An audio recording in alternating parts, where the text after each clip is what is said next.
Coming up, this is News 3 Now at 10. Will almost be a little Smithsonian, if you will, in the Midwest.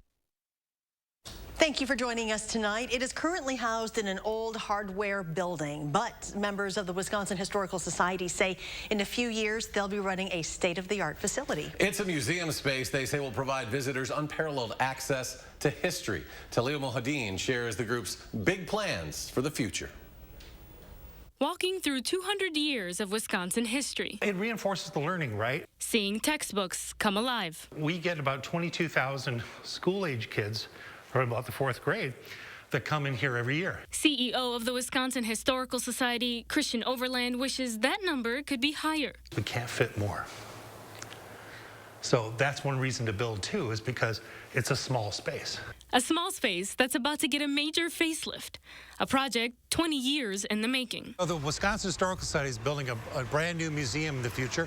We're scheduled to open in 2026. Full-blown history museum. But it's not just a remodel of the existing building. It's a complete tear-down and expansion, which means demolishing these two properties on North Carroll and building a new facility from the ground up. This is a place where people can congregate. It's our state capital. It's also a place where people come every day. And so why not serve the people where the people are? The new $100 million building will be funded by the state and private donations. At 100,000 square feet, it will more than double the museum's current exhibition space, allowing staff to showcase more of the Historical Society's collection. There's a ton of things in store, large things, but also smaller things that are a little more delicate. Abraham Lincoln's shawl, a glass that Teddy Roosevelt drank out of when he was giving a speech in Milwaukee. A collection that extends beyond Wisconsin and leaves Overland hoping to make an impact nationwide. And in the end, that's all we want to do, is inspire people to build a better future by knowing how they got here today and using those stories. In Madison, Talia Mohadeen, News 3 Now. The Wisconsin Historical Society is currently searching for exhibits and architectural design firms to move that plan forward. Officials say while the museum is under construction, the Historical Society will host programs throughout the state. Let's get a look at our certified most accurate forecast now. Here's Chief Meteorologist Gary Canolfi. Well, Charlotte, it was dry for much of the day with cloudy skies, and then there were a few showers that popped up late this afternoon. On the time-lapse from the WIC sky cam, you can see plenty of clouds, just a little bit of sun every once in a while peeking through, some patchy fog at points, and then, boom, a little shower that popped through late this afternoon, early this evening, right around 6 o'clock, moved on through, and then skies were already starting to clear on the eastern horizon. You can see on Doppler track, though, really nothing showing up on radar across southern Wisconsin precipitation-wise.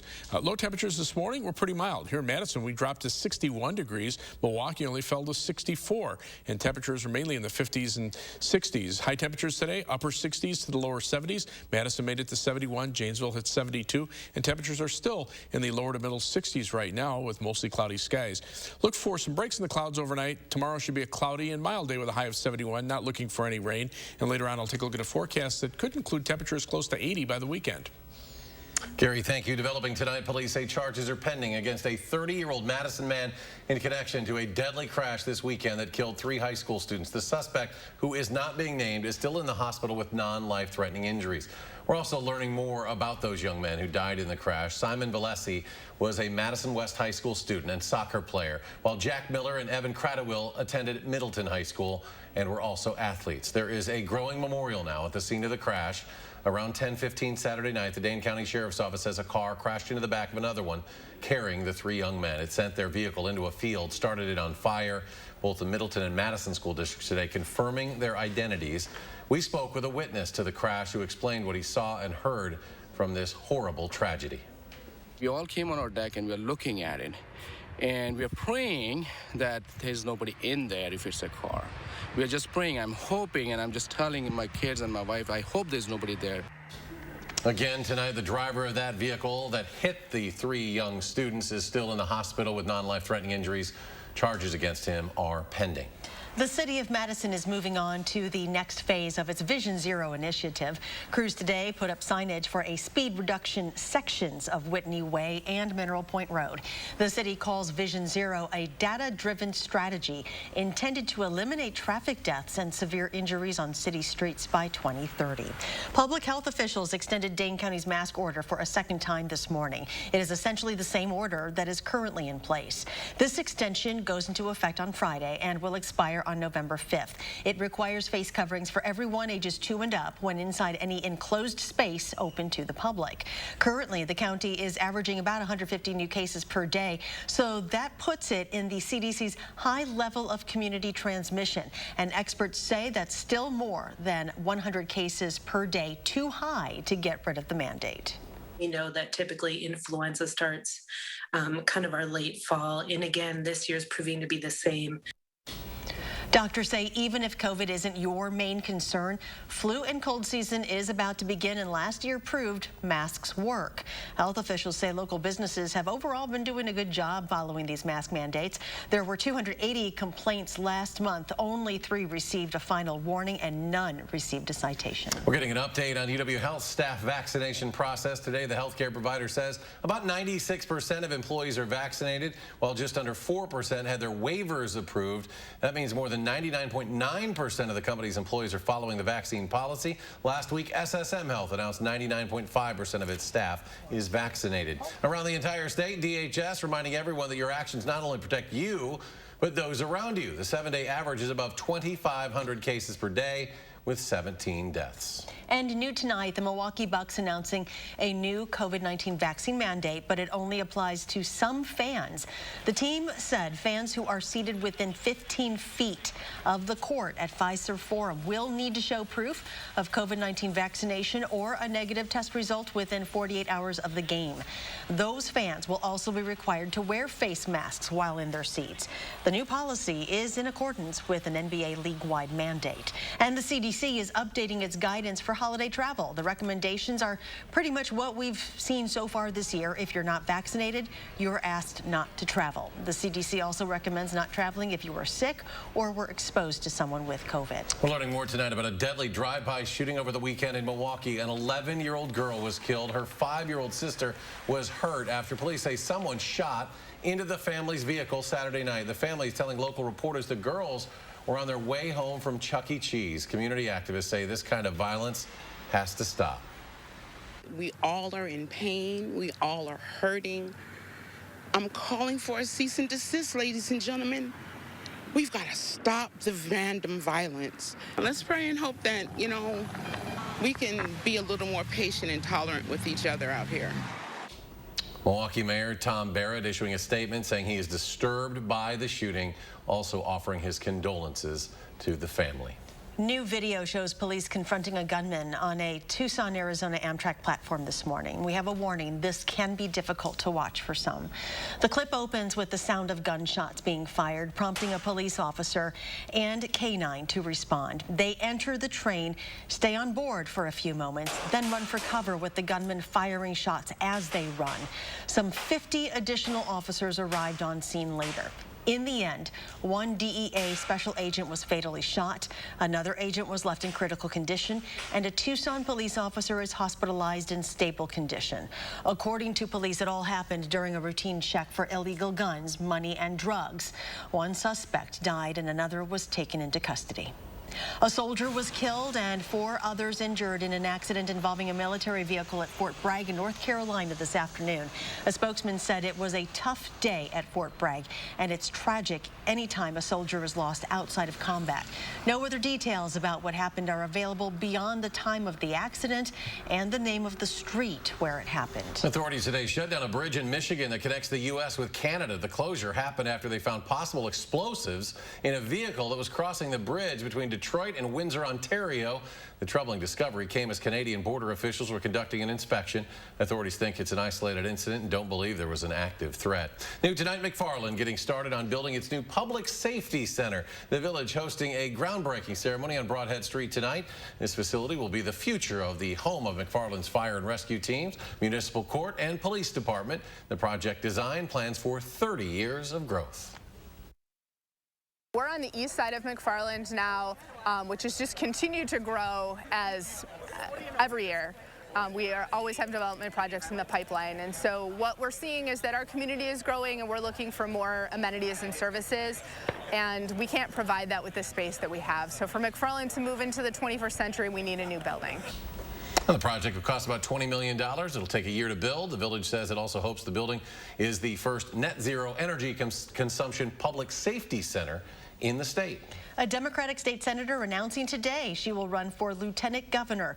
Senator Lena Taylor from Milwaukee made her announcement on the steps of the state capitol. She would be the state's first black female lieutenant governor. Incumbent Mandela Barnes has decided to give up the post to run for U.S. Senate. No other Democrats besides Senator Taylor have announced plans to run. 3 Republicans are vying for the position, including State Senator Patrick Testin, Lancaster Mayor David Varnum, and Ben Vogel, a former aide to Republican Senator Ron Johnson. They will face off in an August 9th primary. Former presidential candidate Andrew Yang is leaving the Democratic Party. He called it a breakup on his blog and announced he is now registered as an independent. The 46-year-old ran for mayor of New York City earlier this year and says he feels he can have a greater impact outside of the two-party system. Yang had been a registered Democrat for more than 25 years. Non-stop flights from Madison to LaGuardia Airport in New York are set to return later this month. Dane County Regional Airport announcing today Delta Airlines flights to the Big Apple will return in 1 week, October 13th. Those flights will run daily. City of Madison looking for some feedback on one of its upcoming projects. The City Engineering Department hosting a virtual meeting tonight where the community has a chance to give some feedback on the future of John Nolan Drive. Over the next few years, the city is planning to reconstruct that area from North Shore Drive to Olin Avenue. And if you missed tonight's meeting, you can still take the city's survey. That's available on the city website. A brand new $168 million cheese factory is expected to open in northeastern Wisconsin next year. So today, Governor Tony Evers made a stop there in Little Chute this morning to show support and announce a $4.5 million in tax credits for the project. The expansion is expected to create 54 jobs and continue to support the local dairy industry. Wisconsin farms are our past, our present, and obviously will be our future. With this expansion, AgroPure is estimating they will be purchasing nearly $60 million more per year in additional milk from farms just like the Steffens. The Steffens Dairy Farm serving as host for the announcement. 4 of AgroPure's 9 facilities are located in the state of Wisconsin. Still ahead tonight, the DNR is setting its quota for the upcoming wolf hunt in Wisconsin. Plus, a massive oil spill closes beaches in Southern California and is threatening wildlife. A look at the continued cleanup efforts next at 10.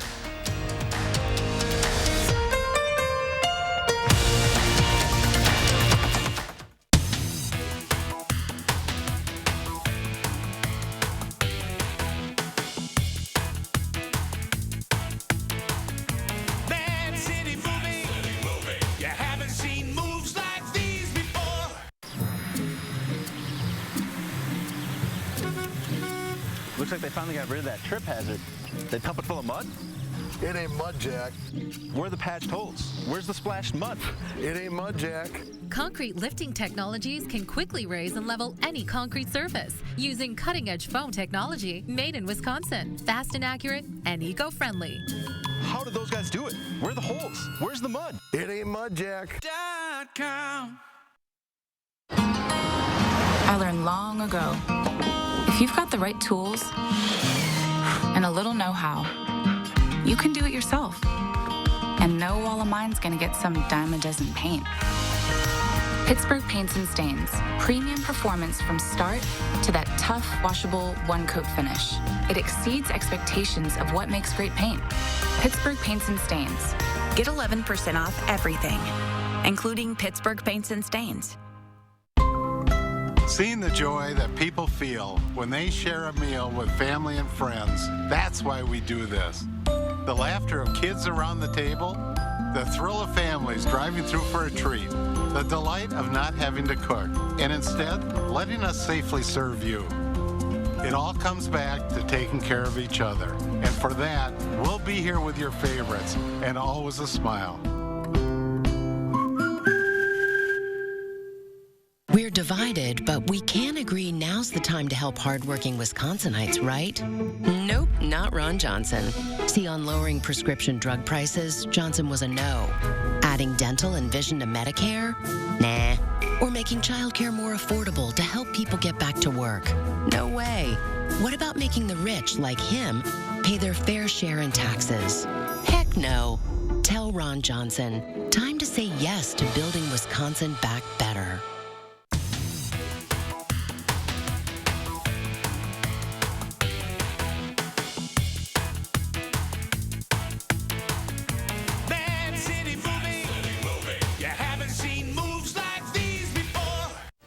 morning, it is Madison Fitness Week. Your chance to try out local gyms and find a workout you love. Josh will tell you how to break a sweat for a good cause. And you are breaking a sweat when it comes to the forecast. Temperatures remain above average. We'll have the latest tomorrow morning from 4:30 to 7. You are watching News 3 Now at 10. Winner of the National Edward R. Murrow Award for Overall Excellence in Television. Welcome back. If you weren't able to get on Facebook or Instagram for most of the day, you weren't alone. Facebook, Instagram, WhatsApp were among sites experiencing major outages today. It's unclear what caused it, but they are back up and running tonight. Security experts say it was likely a configuration error, saying an outside hack is unlikely. The Wisconsin DNR setting this year's wolf hunt quota at 130 wolves, significantly smaller than the 300 number the DNR board approved in August. However, the department itself has the power to make the final decision and settled on 130 after hunters blew past a quota of 119 wolves earlier this year by nearly 100. Beaches remain closed for miles in Southern California following an oil spill that's threatening property, sensitive marshlands, and wildlife. Anthony Pura has the latest from Huntington Beach. Crews were on the beaches and out on the water Monday, trying to clean up and contain a massive oil spill that stretches for about 13 square miles in Southern California. We have a fleet of boats out there that are using containment boom to isolate that oil and collect it in what we call skimmers. And then onshore, we have shoreline assessment teams. What they're doing is they're walking the beaches, they're looking at sensitive areas. At least 126,000 gallons of oil began pouring into the Pacific Ocean over the weekend from an underwater pipeline about 4.5 miles offshore, sending slicks of oil from Huntington Beach to Dana Point Harbor. The oil is washing up on popular beaches and threatening wildlife, especially birds. When we heard of the large size of the slick with the volume that was reported released, we had grave concerns. In our initial assessment of the area, the number of birds in the general area seems to be lower than we had feared. This beach would normally be filled with people, but it is now closed. Officials are warning the public not to go in or near the water because of possible health hazards. I opened up my door yesterday morning and because I live right across the street, it was so pungent. Amplify Energy, which owns the pipeline, shut the line down and is pledging full cooperation with the cleanup effort. Anthony Pura, CBS News, Huntington Beach, California. Regulatory records show the company that operates the pipeline suspected in the oil spill has been cited 72 times for safety and environmental violations. And those were severe enough that drilling had to be curtailed or stopped to fix a problem. Time now for a look at your certified most accurate forecast. Here's Chief Meteorologist Gary Canalti. Gary? Well, it was a great day today across southern Wisconsin. A few of us got a shower or two. The time-lapse from the Queen Bee Radio Sky Cam at Platteville shows the gray skies, but as we headed towards sunset, they actually had some clearing over southwestern Wisconsin, although the skies have kind of clouded up again. Three things you need to know in the forecast. Look for mild weather to continue. Above normal temperatures with highs at or above 70 degrees for the rest of this week and for most of next week when the average high temperature should be in the lower to middle 60s. Look for dry weather through Wednesday, and then we'll look for some shower and thunderstorm chances to return Thursday and maybe a chance of showers and thunderstorms on Friday. High-resolution radar right now, pretty much free of precipitation. We had some light showers around 6 o'clock this evening, but the rest of Wisconsin pretty much dry. To the south and east, they're having some showers across parts of Indiana, Michigan, into Ohio, but even the showers in Illinois really have dissipated as well. High temperatures today look like summer out to the west. This is the early part of October, and temperatures still mid to upper 80s from Montana southward through Kansas and Nebraska.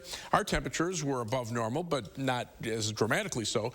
Lower 70s here, but a lot of that was because of cloud cover. You go just west of the Mississippi River, once you started to get into sunshine, those temperatures jumped up into the upper 70s and lower 80s. As we look at weather track right now, notice a jet stream. Again, bulging to the north here. We saw this pattern last week, but the bulge was right over us. That's why our temperatures were warmer than they are now. We're on the side of the bulge right now, allowing clouds and even an occasional shower to dot at least our part of the Midwest. So the warmest weather will stay out to the west. This whole pattern will kind of collapse down down over the next couple of days, still keeping temperatures above normal, but allowing the clouds to kind of spread back in as a weather system in the southwestern part of the country kind of merges with the one out to the east and eventually brings some showers by the Friday time period here. But in the short term, I think we'll stay dry for the rest of tonight, tomorrow, and Wednesday as well, with the shower chances returning by Wednesday night. But temperatures are mild through the entire Midwest. Even at this hour, we're seeing temperatures still into the 60s. These are about what the average high temperatures for this time of year should be. It's actually a little cooler out to the west because that's where the skies have cleared out. So you can kind of tell where the cloud cover is compared to areas that don't have cloud cover. Dew point temperatures are also a little higher here, so that'll keep temperatures from falling too much more from where we are now. I'm looking for overnight low temperatures close to the dew point in the upper 50s, and that could also bring the possibility for some patchy fog. But as we look at future track, look for more clouds again during the day tomorrow. Then tomorrow night we'll see some breaks in the clouds. On Wednesday, again, some clouds popping up, and then those clouds break up a little bit on Wednesday night. And then some shower chances start to come in from the south, along with a couple of thunderstorms on Thursday. That's when we see a little better chance for rain, but not a big widespread weather system. Tomorrow, high of 71 with mostly cloudy skies. Still a mild day for this time of year in the 7 to 10 day forecast. 74 on Wednesday. Thunderstorm chance Wednesday night. Thursday, probably a better chance for showers and thunderstorms. A chance Friday. Saturday, we could be up close to 80 degrees with temperatures with the winds out of the south. Just a slight chance for a thunderstorm. Then some thunderstorm chances Sunday, Monday, and then toward the end of next week, maybe another round of thunderstorms with temperatures still around 70, even as late as Thursday of next week. And coming up in sports, Steve Stricker back on the links in Dane County, but as a fan, who he was watching and who's headed to state. That's next on News 3 Now. News 3 Now First Warn Weather is brought to you by Lazy Boy Home Furnishings and Decor. Discover a shopping and design experience as comfortable as the furniture. Lazy Boy Home Furnishings and Decor. Schedule your free design consultation today. When you're the victim of an accident, it can feel like the weight of the entire world is on your shoulders. Why not let us take that crippling burden off your back? Habish, Habish & Rotier. We fight for what's right. Over these past months, we've all experienced changes and a great deal of reflection. But here's a change you can truly be excited about. Sono Bello, America's #1 cosmetic surgery specialist, permanently removes the fat from your stomach, hips and thighs, and back.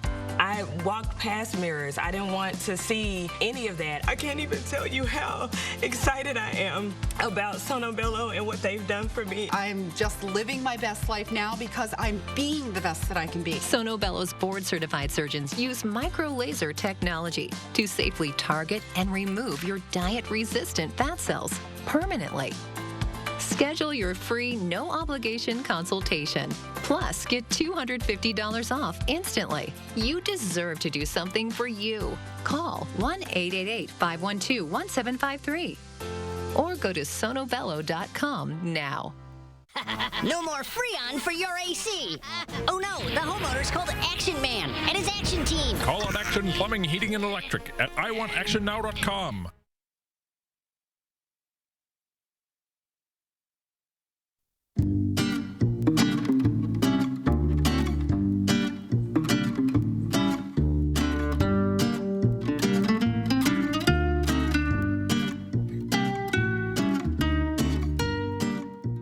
This is Ford Truck Month.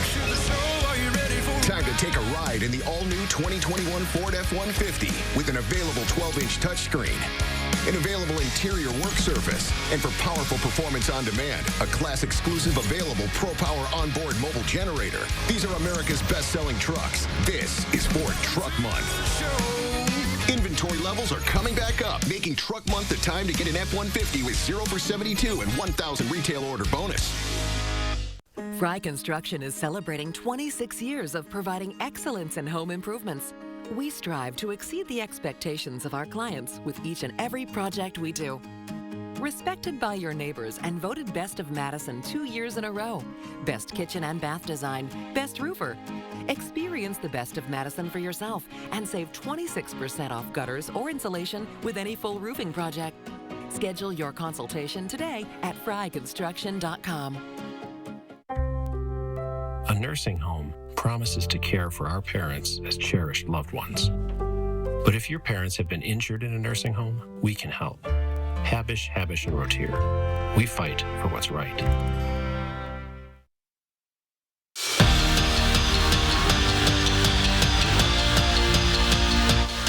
It's not what you want to see. Graham Mertz down after a big hit, and then instead of returning to the game, he went to the hospital to get checked out. The good news, though, all his tests were okay. Mertz watched film yesterday, practiced today, and is officially listed as questionable for Saturday's game. And the Badger QB is doing everything he can do to play against the Illini. Took a breath and felt a little bit different, so I had to go get evaluated, just making sure everything was all right structurally and in the organs, so it's all good. All the tests, I gotta be careful because I'm not a doctor, but you know, he's good that way, and was good today. You always want to play, so I'm gonna do whatever I can to make sure I can put myself in the best position, but I feel good. Now, if Mertz can't go, it's Chase Wolf's time to shine. In 3 years, he's thrown only 20 passes. 2 of them went for touchdowns. 4 others were interceptions. Now, Wolf said he's preparing to be the starter, but added he prepares like that every week. Speaking of injury updates, all Matt LaFleur had to say about Jair Alexander was that the Packer cornerback suffered a shoulder injury and that they were still collecting opinions on it. Wednesday, though, they should have a better idea. What a couple days it's been for Badger volleyball. On Friday, Wisconsin swept 7th-ranked Minnesota. Sunday, they took down Illinois on the road in 4, and today they swept the Big Ten Weekly Awards. Yulia Orzel was named the league's Player and Freshman of the Week. Sydney Hilly took home Setter of the Week, and Lauren Barnes was tabbed Defensive Player of the Week. UW also jumped up 1 spot to sit 4th in the latest rankings. The first 2 game times of the NLDS between the Brewers and Braves have been set. First pitch on Friday is 3:37, while Game 2 will start at 4:07. Both games will be at AmFam Field, and you can watch them both on TBS. The best of 3 series heads to Atlanta on Monday. Division I girls sectional golf. Steve Stricker on hand in Oregon watching his daughter Izzy in Wanakee, and Izzy was dialed in. The Warriors sophomore carded a 72 to finish in a tie for first place with Middleton's Ellie Frisch. The Cardinals would take home the team title. Wanakee 2 shots back in second. Both advanced to next week's state meet at University Ridge. We're back after this.